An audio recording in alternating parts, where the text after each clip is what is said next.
I don't know about you, Mr. Bean, but I loved most of the first hour of Raw this week. Wow, really? Because I didn't. The following contest scheduled for one fall is for the NXT Championship. I got the gift of gab and the gift of jab, and I'll put that lazy eye right back to work. Any man with two hands has a fighting chance. That's Luke Gallows there on the right. That's Carl Anderson. Anderson and Gallows are here. Look at Nia having a little fun, sending a message to the entire women's division. Delete! Delete! Delete! Delete! Oh, really? I'm not allowed in your little huddle? No, sir. Really? No. You know what? Big E, you just made the list! Oh, no. Yes!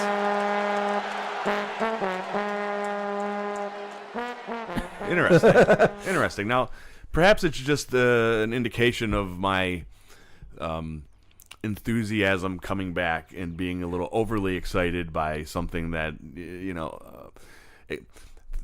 ever since WrestleMania, I feel like things have been under-delivering.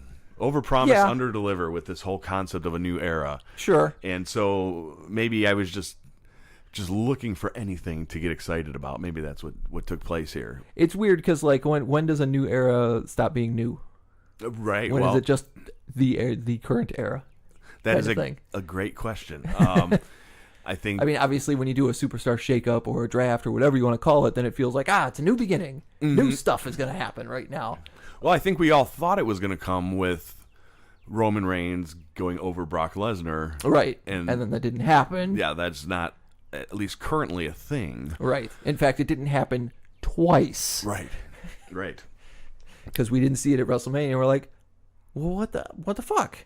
And then it did happen at Greatest Royal Rumble, and we're like, okay, apparently it's never going to happen. The hell with this. So, what I liked so much about the opening, first off, the emergence of the appearance of Stephanie McMahon. Yeah. And especially in the sort of talent soup that was involved in that first segment and leading into the first match. We knew that she was already tied into the Ronda Rousey storyline. Right, and which honestly, I would have kept her until Money in the Bank, until the pay-per-view for an appearance for Shenanigans. To, like, if that's how that match is going to end up, then it makes more sense. It's more impactful if it, happens right there and then, instead of telegraphing it like you possibly might be this far out. Yeah. No, I see what you're saying there. But see, I liked what it offered for the bigger picture, the longer storylines and the larger roster implications. I like that when Kevin Owens came out, obviously a big favorite of the show. Of course. Yep. That it reminded me of the time just before Kevin left for SmackDown when he said that there was going to be a new evolution of Kevin Owens coming. And so I think I see where you're going with this. Tied in with the authority concept. And then we sort of knew that Jinder and Roman were going to become a rivalry, and everyone was nonplussed because it's like, okay, well, here you're going to put Jinder or Roman with Jinder. Ultimately, people will like Jinder a little less than Roman, and so you somehow get Roman over that way. These are all predictable sort of angles, and by putting them all together, like, we don't really have a reference for Kevin Owens and Rollins or Kevin Owens and Jinder Mahal. We had not for a long time really had the reconnection, other than with I've been calling Stephanie McMahon. We've known that they've been a thing, right? But we got to see them work together, and it was work off each other. Where she said, "Don't." I was gonna say I really like the improvisation that Stephanie brings to the table in moments where she's like, "Don't touch me, Kevin. Don't touch me." And when you have a Kevin Owens or a Chris Jericho to play off of, that really, really works. But when you've got somebody like, say, Roman Reigns, for example, that is a little bit more runs to the script or doesn't improvise real well.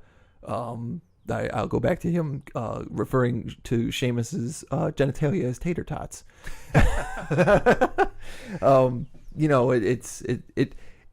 It can work out in either direction. I would say Stephanie doing that with like Ronda Rousey ain't gonna work at all. Ronda's not ready for that level No, of in terms of theater. being able to improvise. No, I'm with you. Right. But I think that's what I liked about, normally when you have these sort of, let's just throw a bunch of people into the hopper kind of events, they tend to be uninteresting because you sort of have an idea of who's the top talent, who's the middle talent, who's the bottom talent. But in this case, you have a lot of either top talent or talent that has been top. Yeah. And you're now, as a fan, wondering where they're going to be placed. Right. And I think that's I think that's why I love the idea of the faction so much, is that it takes some of the it takes some of the known quantity out of the thing. Like, I'm excited to see Ronda and how her storyline intertwines with Stephanie McMahon going forward. Sure. But 3 months from now, I will start to get bored with that and sort of start to look to WrestleMania, where you start to figure out where you think things are going to be going. Right. But in this particular case, where you have, is Roman Reigns going to be continued to be pushed as the top guy, or is he now in competition with Seth Rollins? We know he's in competition with Jinder Mahal, but it's a lot more intriguing if he may be in competition with Seth Rollins. Right. Is Kevin Owens... I can watch the Kevin and Sammy show forever. That's one where I don't worry about predictability because I just enjoy it. In fact, we had a hard time calling this the One Fall show because we both wanted to just call it the Kevin and Sammy show. Yeah, well... Even if they'd never show up, for the Kevin and Sammy show. We do. We show up every week. Well, it's... I see you giving me the throat cut. You're like, not so much of that. Not so much of that. We do our best. Yeah, exactly. But no, it's...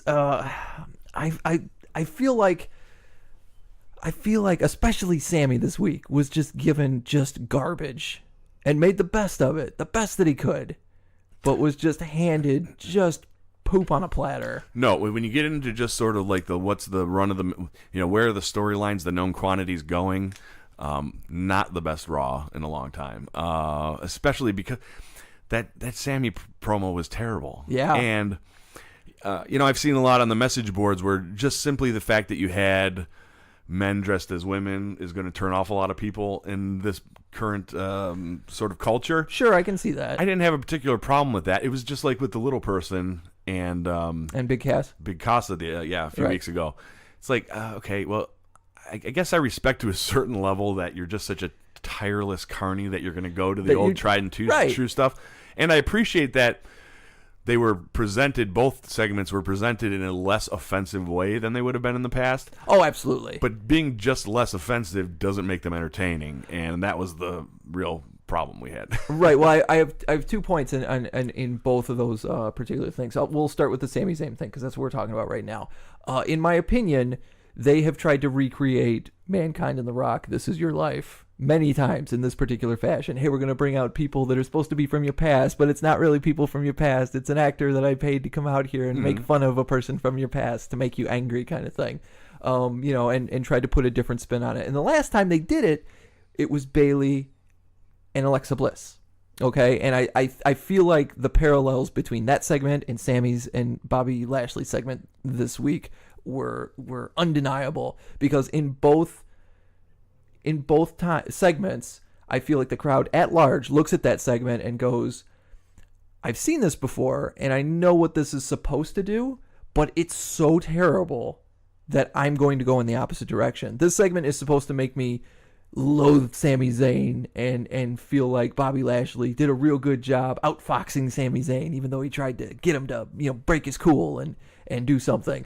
But instead, I just hate Bobby Lashley more because I had to sit through this terrible segment, and I already loved Sammy in the first place.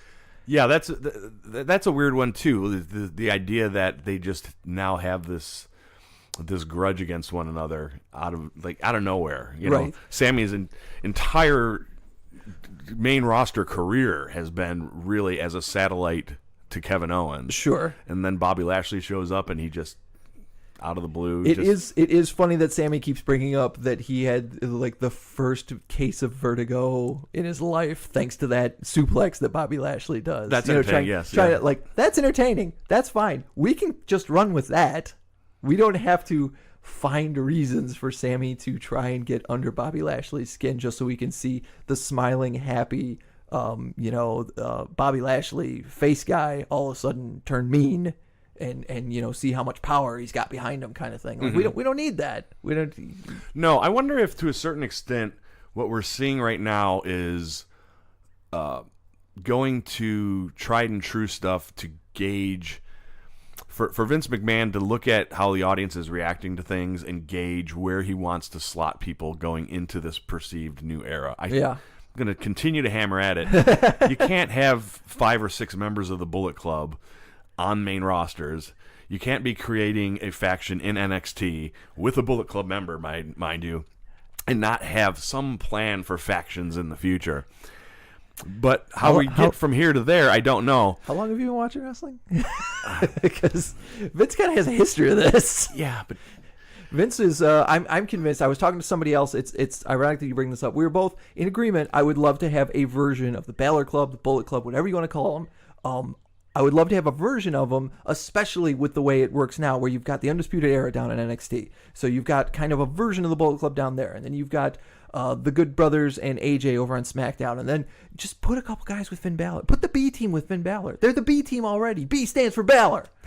Okay? And then you've got these like 3 factions of 3 guys on 3 different shows, and then start having guys show up on each other's shows once in a while just to help the other one out. Have Finn Balor show up in NXT at the last possible minute during a takeover to help Adam Cole retain his title. Exciting, yeah.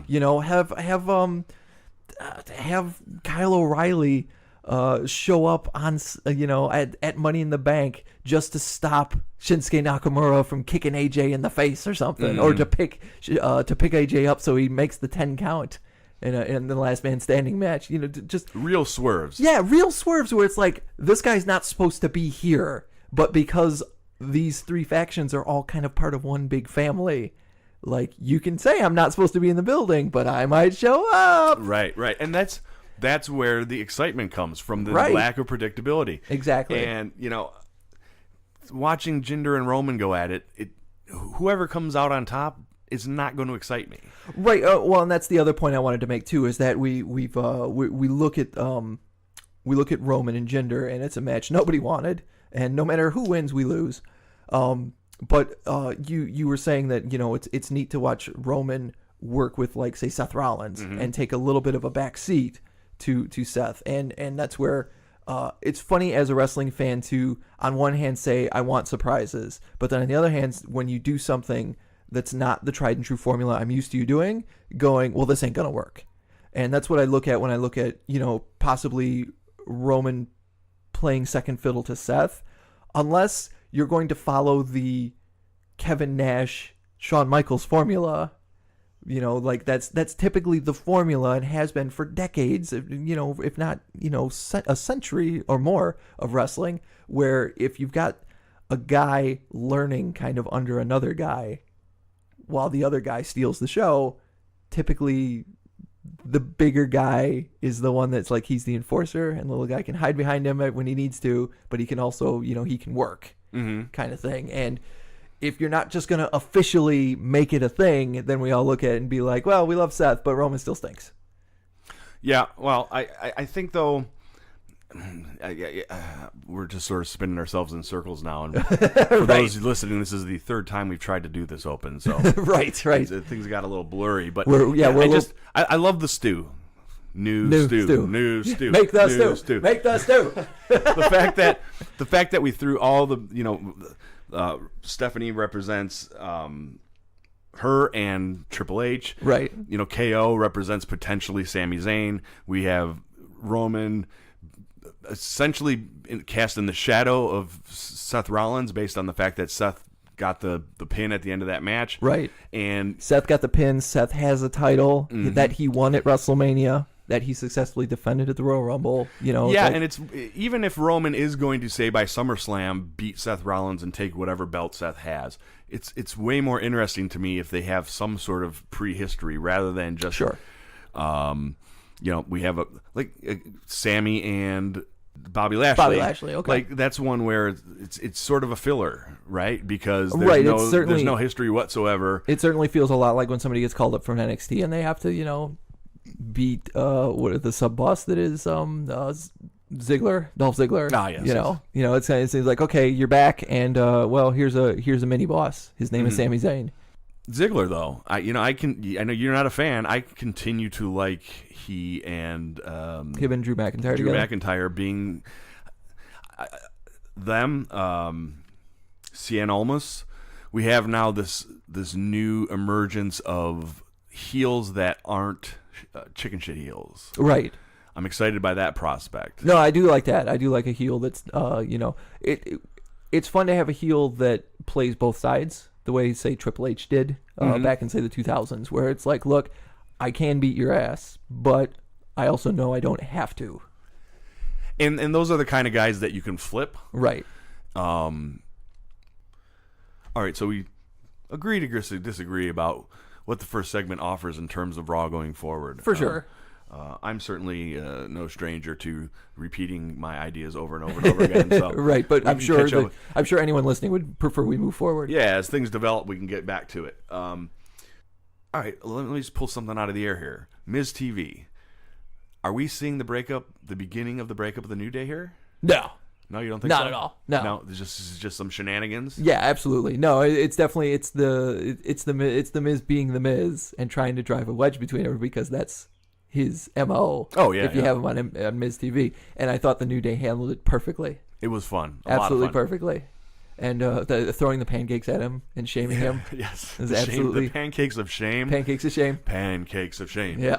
Pancakes Absolutely. of shame. Absolutely. In fact, it was so funny that at one point the Miz was on the outside of the ring. I think it was during the match, and somebody from the crowd who had gotten a pancake earlier bonked him in the head with a pancake, tossed the pancake and hit him right in the dome. So he was still getting shamed even well after the segment was over. I think it was amazing, an amazing addition to the new, because the New Day they've been doing this for almost 3 years now. Yes. So it's very possible for it to get stale, for it to get old. And I think between the three, between Kofi and Xavier and E, they have done a phenomenal job of trying to make sure to add a new bit of insanity to the show, or to the New Day gimmick. Yes. Totally agree. Every time they feel like they're kind of stagnating, they're like, "Hey, let's do breakfast cereal." And okay, the breakfast cereal is we did breakfast cereal, but now it's getting kind of old. Let's do pancakes. After the ice cream, which did not work so well. Ice cream did not work so well. No, right. they're coming back strong. But they pivoted real well. And this week was another funny thing that I hadn't seen them do yet, and that was the mid-match, the round break with the stool and the bucket. Yes. And the syrup. What? Yeah, that was very entertaining. Oh, for God's sake. Very entertaining. Big Show was on the Steve Austin podcast over this last week, 2 different episodes, and he told a story about how when Big E and Xavier came up, and Kofi was talking about joining the New Day, that Show pulled him aside with sort of the old school mentality and was like, dude, you've already had the Intercontinental Championship. Once you've done that, you have the potential for rising up to a bigger, to the main title. He said, I pulled him off about 4 feet from the other guys and said, don't hitch your horse to these bums. You've been here a long time. You're already this far ahead. Just don't do it, know? And they, hey, well, we got these ideas, and we're da. And he said, I've been doing this for a long time, and I was groomed by some guys who were doing it for a longer time. He's like, You're selling yourself short if you tie your wagon to these bums. Then he said he saw them for the first time about a week later. Yeah. Pulled all 3 of them aside and said, you remember what I told you last week? Yeah, forget all that. That was a great story. That is great. Absolutely great. Yeah, I am, like I said, I'm continuously, even when it feels like, okay, I've seen this before with the New Day, like, I've been a fan. And I don't know that I will stop being a fan for a long time. I love, as well documented on this show, as well as another show that I talk wrestling on, I am a huge fan of Big E. His work scares me at times, but is amazing for a guy that size. Some of the speed he's got and some of the agility that a guy that size has. And I love suplexes anyway, so when he belly suplexes people, I mark out for it. I dig it. All 3 members of the New Day are excellent on the mic and excellent workers. I mean, we could bicker about who's better at what, but sure. Yeah, the sum greater than the parts. Yep. It just seems that inevitably every team is meant to split, right? Right. And I do see a scenario in which you split up the New Day and put them on different teams, so to speak, if we do eventually see teams of some sort. Yeah, I know the talk has been that this is the perfect time and reason to turn Big E into a single star. And let Kofi and Xavier continue to be a tag team. And that doesn't mean they can't still be the New Day. It's just that Big E will be much more active as a singles competitor. Yeah, that's not a bad idea at all. And would make me happy because it would foreshadow the idea of a faction, right? Right. Because now you have specialists within the thing rather than just a 3-man tag team, and you sort of willy-nilly who's gonna face who. Right. I did like the witch chant this week. Yeah. Witch. It almost turned into something very Monty Python. Yes, indeed. indeed.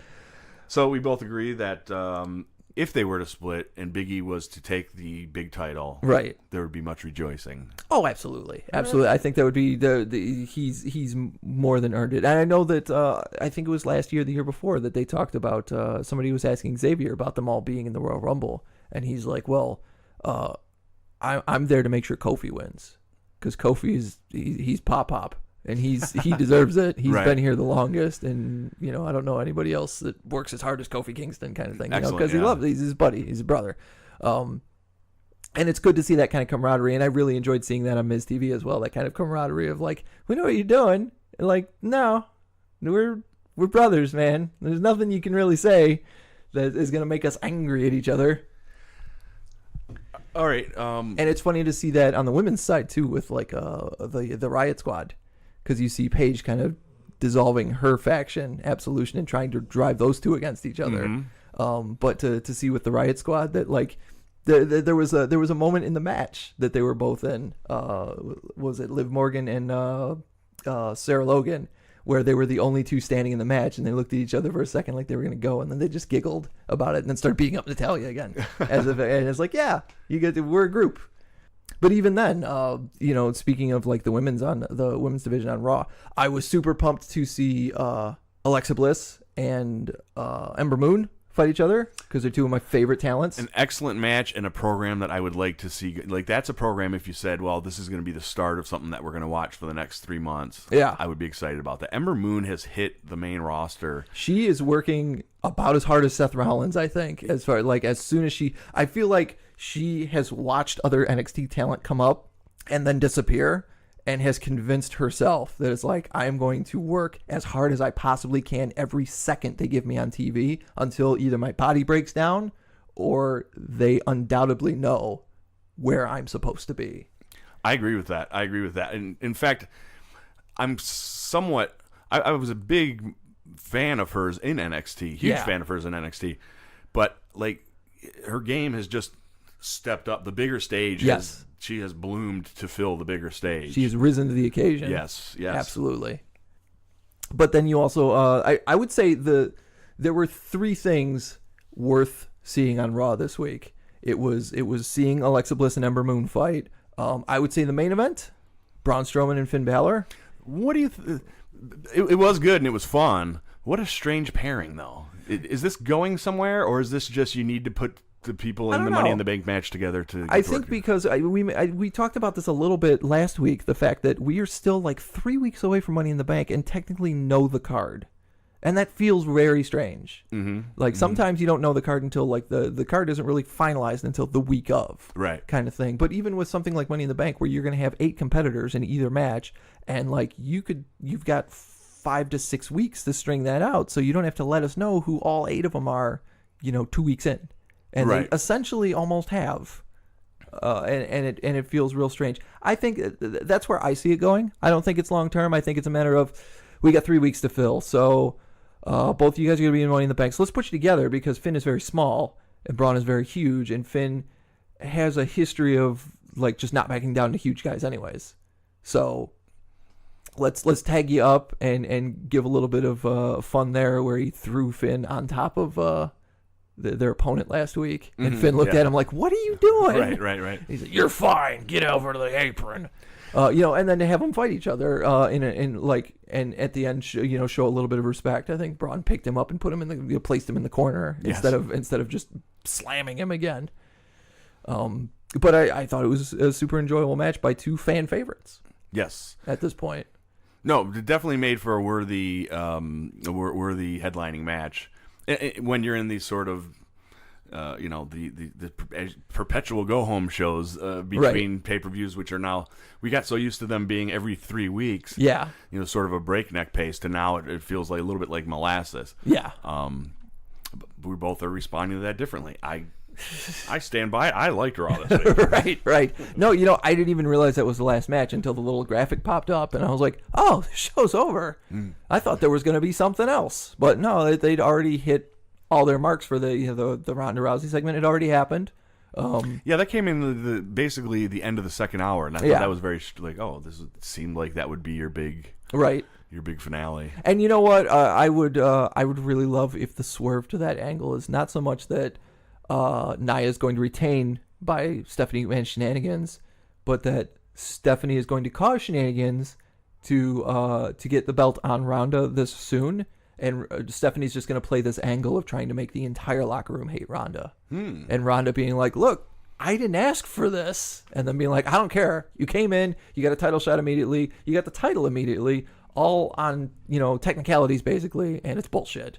I've been here for X amount of time, and just setting up opponent after opponent, a Sasha Banks, maybe even a Bayley, just opponent after opponent, even a Natalya turning on her, because Natalya is really, you mentioned the Big Show earlier, he's kind of a tweener, and that's one of the things people hate about him, is that whenever he comes out, it's like, I don't know if he's face or heel, I don't know if I'm supposed to cheer him or boo him, whatever, and that's kind of where Natalya is in the women's division, is like, this week she's a good guy, next week she could be a bad guy. Yeah.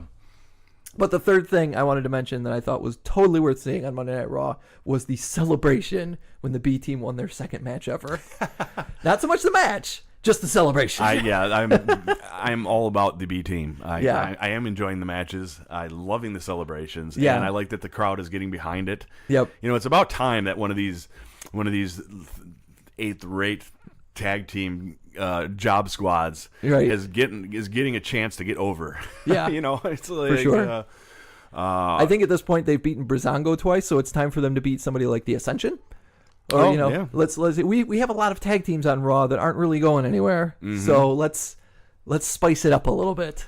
But they pulling a page from Stone Cold Steve Austin and getting the coach's chair and wheeling it down the ramp. Yes. With both of them in it so they could crash at the end. Hey, you know what? Bo Dallas should just start doing victory laps. Yes. Just hip toss a guy and then do a victory lap. He should be doing victory laps all the time. Because that was hilarious and amazing. I was never a bigger Bo Dallas mark than when he was part of the Outcasts, and he was like the joyful best friend of the Outcasts, and he would just victory lap anything. Victory laps were phenomenal. Yeah. I think that no doubt, if anyone is going to maximize their opportunity, it's going to be them. Yeah. Although you would think the same with Breezango. The only problem I have 2 weeks in a row now is, why is the B team going over Breezango? Damn it. Yeah. Breezango should also be moving up the card. They've been putting in the time. They've they've gotten scored some ratings with their shenanigans. Well, they even got a commercial now. They got the car ride commercial. Car, the rental car commercial, which it's great to see, because really that's, even though Tyler Breeze is an amazing talent in the ring, he proved it in NXT, and then he got to the main roster and fell in a hole until you paired him up with Fandango. And Fandango, from all indications, Fandango can work. Yeah, no, he's not terrible. It's just he's working with a gimmick that's very ringmastery. Yeah, it lends itself so much to comedy that you almost are just waiting for him to swivel his hips or some such. Yeah. So, and he's played into it really well, especially since Southpaw. That's where everybody discovered the comedy bone that a lot of these guys have in their bodies. And it's like, wow, I didn't think Rusev could be funny. Right. This is great. Yeah, and I guess perhaps it speaks to the pipeline being full issue that we've talked about in the last couple of weeks, and that when you have this much talent, you just have to diversify. And you're being a TV wrestler isn't going to be the thing, but being a part of the company and being available for television commercials, and so you further the brand in different ways, I guess, is just going to perhaps be more of the norm going forward, and we just have to accept that dynamic. Like I said last week, this time of year is always a bit scary as a fan, and must be absolutely terrifying if you're working for the WWE, because this is about when people start getting those future endeavor phone calls, and especially as we spoke about last week, when you've got a roster that's so full of healthy, good wrestlers. Like, you know, you've definitely got to be real concerned about your place on the card. You got to be concerned when you haven't been on TV in 2 or 3 weeks. You got to be concerned when you know, when they tell you don't got to show up Sunday for a pay-per-view because you're not on the card, kind of thing. Right. You know, that's got to be very, very concerning. We haven't seen the.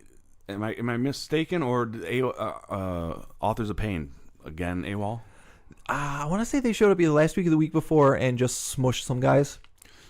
Yeah, you've sort of assumed that once you see a squash that you're going to see a weekly squash. Yeah, I think they showed up week 1 and squashed some dudes, and I think they showed up week 2, maybe week 3, and squashed some dudes, and then they've been kind of. I was you want to talk about people that haven't been on TV. I was so happy to see Carl and Luke on SmackDown this week. Yes, I don't care. I don't care if you're setting up for them to just make the Bludgeon Brothers look strong. That's fine. At least I got to see them. I got to see them. I got to hear Luke call somebody a nerd. It was a phenomenal nerd blast. It was a really good. Phenomenal. Nerd blast. Yeah, really, no, absolutely. The promo that between the two of them, actually, you know, the two teams was excellent. It really set the stage. And having the Usos out for a few weeks, you sort of wonder, like, well, what's going on here? Right. And then setting it up as a lead into a title match, I thought, oh, we're still going to just see 3 tag teams on SmackDown, you know? Yeah, see, I was near the end of that match, I was convinced that it's like the Usos are going to win this, and it's BS. Yeah, that was my concern, yeah. And then they didn't, and I was like, hey, sometimes good things happen. But sometimes the good things you want to happen, they tease you with, and then they don't happen. I would be so in for a WWE title pillow fight. Yeah. Shinsuke said he wanted a pillow fight, and I'm in. Not sure exactly what that would entail, but yeah, I would be about it, I think. But no, we're getting a last man standing match, which is fine. We'll see if you can stand up after repeated low blows. It's I mean, like with Sammy and KO, this is the kind of rivalry where I'm just going to be along for the ride and I'm going to enjoy it no matter what. But people are so angry about the whole thing already. Yeah, And I don't know that the last man standing match presents any different sort of dynamic, that you couldn't have a double dick kick, double count out. Like, you've already sort of just broken the rules. That's with true. This program. No, that's true. It's almost inevitable that people are going to come away disappointed now, because wrestling fans are just so used to deciding that a thing sucks and sticking with it. And I don't get that approach to fandom, but it seems to be the way of things. How excited were you for Daniel Bryan and Jeff Hardy? I was not particularly excited. Okay. Although I did like the way they hyped it. I liked the way it was presented. I thought it was a good match. Jeff Hardy just makes me uncomfortable. Yeah. You know, he grimaces so damn much. He does. Appears to be in so much pain. Always grabbing his back or his knee. Yeah. And you think to myself, is he just the best at selling ever, or is he just a walking bag of broken glass? And I think it's the latter. And this is really more a reflection on me, I guess. I should not be so empathetic that I am thinking negatively of his experience in life. When this is probably the best thing for him. But Jeff does have a painkiller issue, or has in the past had a painkiller issue, so that leads to it. And I don't know if I've told you the story before, but I know that when I came back to wrestling in the 2000s, I started watching wrestling again. The first couple times I saw Jeff Hardy, I immediately was a fan. And the reason for that is because he wrestles the same way Kurt Cobain and the band Nirvana would play music. Every time you would see them, you were convinced this could be the last time you see them. Yes. Well before we knew that Kurt had a massive heroin problem. You would watch them on stage, the way they would throw themselves into the drum kit, or bash their guitars to death or whatever like that. Like, this could be the last time. Yeah, and that's the sense of nihilism. Right, and that's the way I've always felt about it. Like, you gotta watch when Jeff Hardy's on your camera. You gotta watch, because he could fall on his head, and this could be the last time you see Jeff Hardy. And he has not slowed down in terms of what he's willing to attempt. I mean, His moveset is still incredible. In fact, it's a little more severe now. His finisher, the Swanton Bomb. He used to, when you watch Kevin senton somebody, or Bray Wyatt or something like that, the bigger guys, when they do a landing senton on somebody, they kind of glance off you with their shoulders. And that's what Jeff used to do, the Swanton Bomb. He now just lands on you Just plops, with his back. Just boom, right on you. No matter who you are, whether Randy Orton or Daniel Bryan, he is just blah, right on you. And I'm like, that's got to hurt both guys. That was, and that was something going into the match that I was also a little uncomfortable with.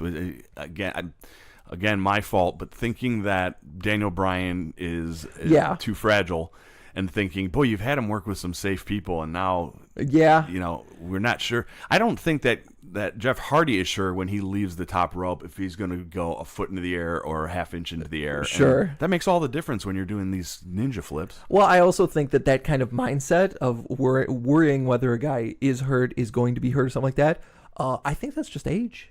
I don't remember really thinking about that when I was even in my 20s. But as we get older as fans and we hurt more, we understand that we don't want them to hurt because we enjoy what they do and we want them to come back every week and continue to be able to do the thing. Right, yeah, the dynamic of the fan entertainer relationship. Right, now that we're older, we're like, oh, don't do that. It's like it's a little bit of turning into your parents of like, no, that would hurt me. Don't do that because that will hurt you. Very fair observation. Very fair. I appreciate that. Which is real funny to think about. How, as a fan, when you get older, it's not even a matter of the people that you enjoy change. It's just that the way you enjoy the things you enjoy changes because you're like, no, that looks like it hurts. Don't. I want all of us to stay around for as long as we can. So if you could facilitate that, and speaking of guys getting hurt, have you seen the footage of Big Cass actually getting hurt? I have not. At the house show, like he literally just kind of goes down to the apron. He's on the apron. It's a tag team match. He's on the apron and he goes down to the apron on the knee, and that's where he hurts the knee. And then he's hobbling around backstage and he like bangs the ring, which is as we've seen before. Like Big Cass gets very angry when he's hurt himself because he understands that like I'm on the cusp of making serious bank. Right. And my body is failing me again. And it's sad. For as much as we were kind of starting to get a feel for Big Cass, man. We were kind of starting to be like, okay, like he has potential.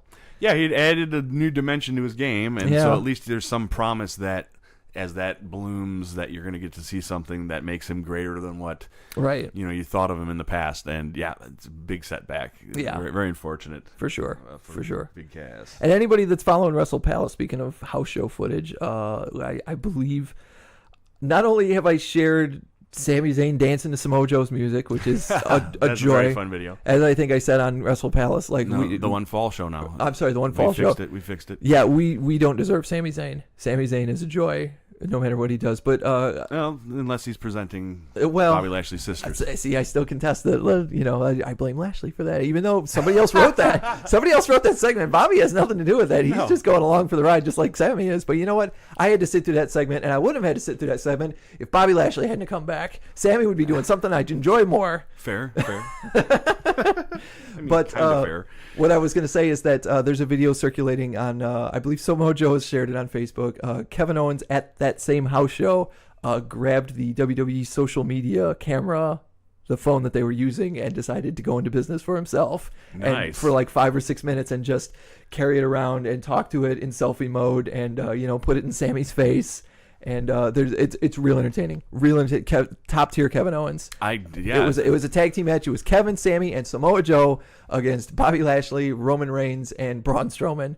And his reactions to everybody involved in that, as well as what some of them get to say while Kevin puts the camera on them, absolutely enjoyable. I will double check the One Fall Show Facebook page. If I haven't posted it, I will post it. Please do. Amazing 5 to 6 minutes of Kevin Owens at his top of his game. I'm surprised that I missed that. Yeah. I am surprised that I missed that. Yeah, as an unabashed KO mark, I need to see that. Well, there was somebody. I don't want to cut you off. But there was somebody this weekend that you are a huge mark of that I missed, and I wanted to get your talking about Evolve Wrestling coming to Detroit. I wanted to know what I missed, man. It was fantastic. Okay, first off, going into it, those of us who were going knew that we wanted to see the bro, Matt Riddle, take on glorious, bask in the glory, Keith Lee, in what is most likely going to be Keith Lee's last match with Evolve, although they do have somewhat of a working relationship with WWE, so you never want to count anything out entirely. Sure. But for the most part, going into it, that was like the thing, right? So everything else was either going to be good or bad, and just sort of we're just waiting for the last match. Turned out to be not the case at all, because right out of the gate, there's a I don't know what they're called, this preposterous sort of big bruiser type tag team that involves a member named Odin's son. Okay. He has a giant Thor hammer tattooed on his chest. Oh my God. And has his body is ridiculous. I was yelling. We were in the second row, and I was yelling at him to lower his traps because I couldn't see the rest of the match. It was so out of control. And he wasn't in the match. His other two tag team partners were, and lower your traps. It was a real fun match. And after the match ended, Shenanigans broke out, and then Odin's son ended up in the ring with somebody who had run out from the back, and it just started with a real fun, dynamic opening match, and it just kept going. That's awesome. There was a lot of great stuff, and ultimately Keith Lee versus Matt Riddle lived up to expectations. They really delivered. Everyone was totally into it. The crowd was split almost 50-50. Oh, wow. There were a few people like me who couldn't decide who we were going to, chanting for one person for the first 5 minutes and then the other person for the next 5 minutes. And it was a total blast. They did a whole segment where, with a one count, where you're thinking, man, you guys have already spent everything. This could be the finisher. Maybe we're just going to get a 10-minute dynamic blast, and instead kicks out in a one count, kicks out in a two count, and then the tide shifted, and we had the same repeat, kicked out in one, kicked out in two. Tons of fun. And then at the end, very passionate speech by Keith Lee telling the fans that no matter who's on the roster, keep coming to see Evolve, and this has been the greatest time. Matt Riddle saying "I love you" to Keith Lee. That's fantastic. Everything that as having the opportunity to see three Evolve. Evolve has been to Detroit 3 times now, and I was able to see all 3 shows, all of which involve Matt Riddle and Keith Lee to some degree, and just sort of everything you wanted emotionally out of both the match and the competitors in sort of a curtain call moment was there, and the rest of the roster all lived up to expectations. Right. There's a heel faction called I can't remember what they're called. I'm not going to get too deep into this because I'm never going to remember. But there's a heel faction that's been there all along, and they're starting to build heat with the Detroit crowds. Cool. There's some character you'll know who he is most likely because he comes from Impact, but he has a almost like a body armor that's covered in LED lights, and he also wears a helmet. It's 3 letters, something CZ. Yeah, I don't know. I know who you're talking about. I don't know who he is because I fast forward through so much of the show. Very fair, but people really love him. That's cool. Yeah, just a great show, and I am super hyped for NX Lee. Yeah. And everyone in that room was super hyped for NX Lee. That's cool. Hopefully the send off that he's getting is recognized by the WWE. Yeah. Again, we talk about this pipeline filling up, and it's like, at some point, we're going to be crazy excited for somebody going into NXT, and they're going to get just caught in the wasteland, and you're not going to see them for 3 years, and they're going to get kicked back out, older and more grizzled back into the indies. Cassius Ohno, like he came in like when NXT started, he was there, and he didn't feel he was being utilized to his fullest potential, so he went back to the indies and was Chris Hero some more, and then came back, and I don't know that he's being used to his fullest potential right now, but he's there to be in the big game. Mm-hmm. So he's going to keep working at it, and that's admirable for sure. Isn't it fascinating? You were talking about the match, the Keith Lee and Matt Riddle match. Isn't it fascinating when you go to like a house show or a live show or something like Ring of Honor or Evolve or something like that? Like that match would not work on TV, in my opinion.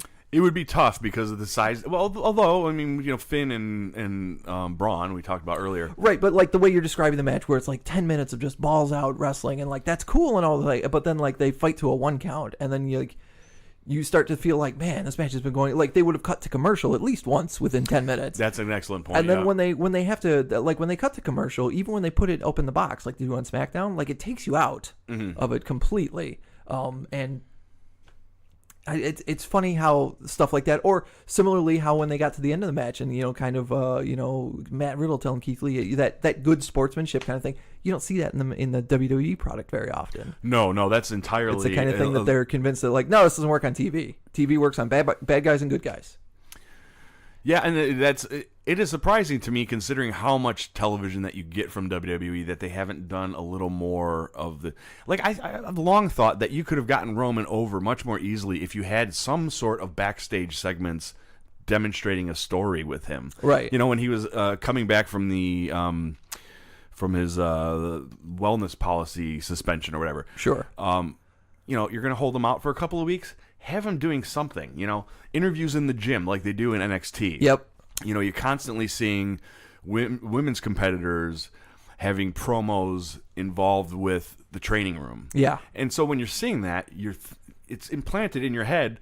Boy, these women are constantly working out. They're constantly working on their game. And so that represents some of what they are. Right. Where Roman just, I'm the big dog. Yeah, that's it. Perhaps have him working at a pound. Show Roman with some puppies. Yes. That'll get him over. That'll get him over. Puppies won't get Roman over. Nothing. Nothing, yeah. Nothing will get Roman over.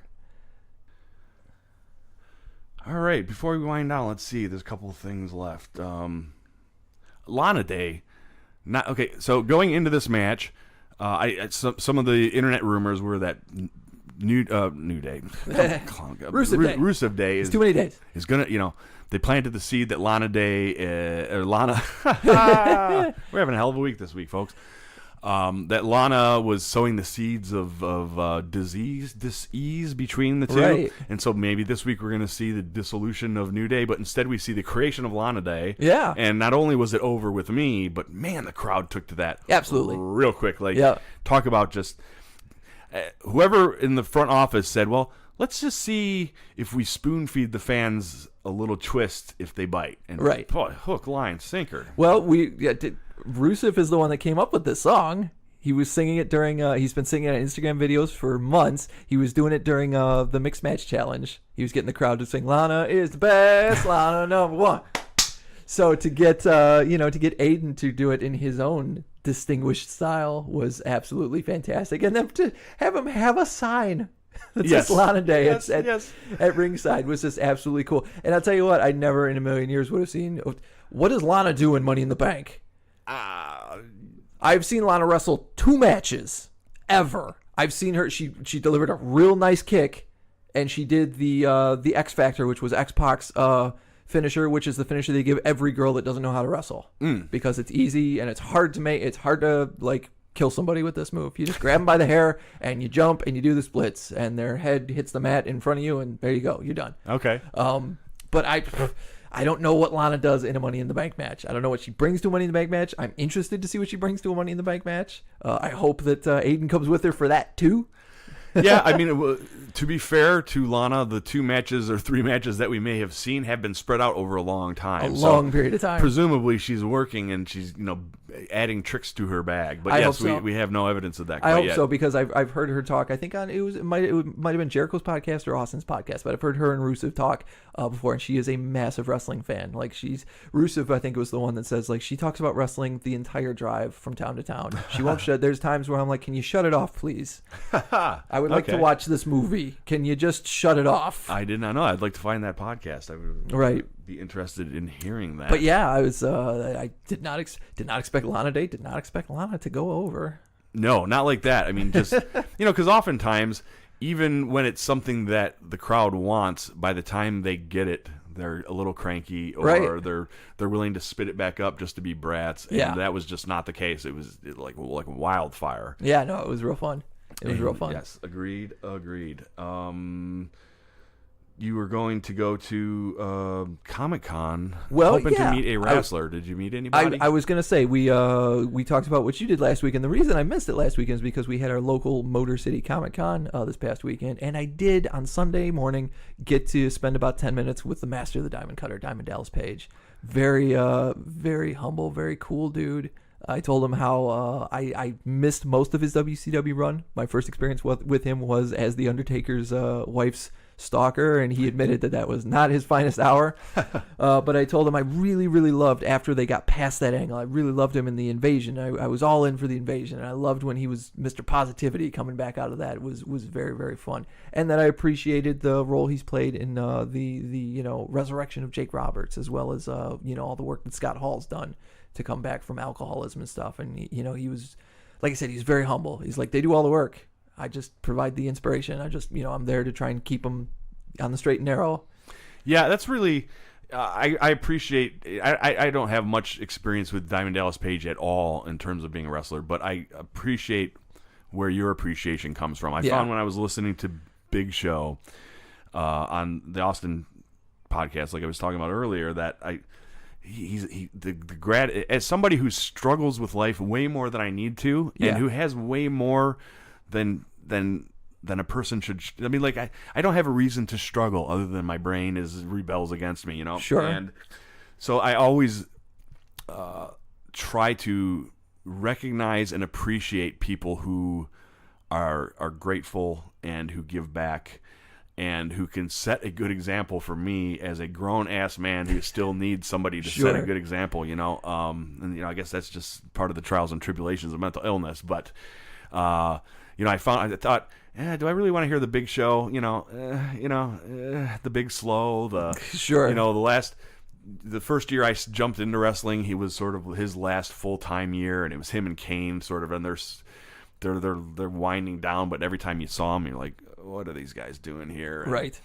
But to experience in their own words and to hear them validate that they possess the best qualities that you would wish for them to possess, right, is always rewarding in some fashion to me. And, it's always very disheartening when there's a famous person, whether it's a musician or a wrestler or an actor or an actress or something like that, and you find out they're just a shitbird. Yeah. And in the reverse, like you're saying, it's always very, very cool to find out that Kevin Owens or The Miz plays a total shit heel on TV, but then if you met Kevin Owens, you would probably be kind of cuddly. Mm-hmm. Hard to say with Kevin. Yeah, well, given his Twitter interaction, he could be kind of prickly. Yeah. As long as you're respectful, I would imagine Kevin Owens would be respectful. Even if he was having a bad day, he'd be like, "Look, man, not now, not now." No. Instead of just railing into you verbally, I would imagine, at least. But I wish he hadn't brought up Kane, because we are around the date of May 19th. And that means something to Kane, and I don't. It was a bad angle, and I'd like to forget it. No. But every time May 19th rolls around, I think of Kane and the horrible things that happened on May 19th. So you can look that up. Oh, you can go on YouTube and look that up. I don't want to ruin it for you. All right. So I guess that will apply to our listeners as well. Sure. Yeah, absolutely. Check out Kane and May 19th. All right, man. So we may have struggled a little bit this week, or perhaps I'm speaking for both of us when I should be speaking only for myself, but we did make it through an episode. We made the stew. We made the stew. We got the stew. We got the stew on iTunes finally. Yeah. Very exciting. Absolutely. Very exciting.